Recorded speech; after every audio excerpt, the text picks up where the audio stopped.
The first step in creating a robust HACCP system is forming a dedicated team. This group should comprise individuals who possess in-depth knowledge of the product and its production process.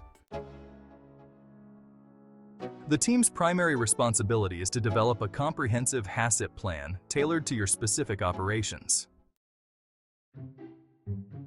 To ensure a well-rounded approach, the team should include representatives from various departments, such as engineering, production, sanitation, quality assurance, and food safety. It's equally important to involve frontline employees who have first-hand experience with the daily operations. While internal expertise is essential, seeking outside assistance from food safety experts can enhance the team's capabilities. However, it's crucial to maintain a balance between external input and internal ownership of the plan.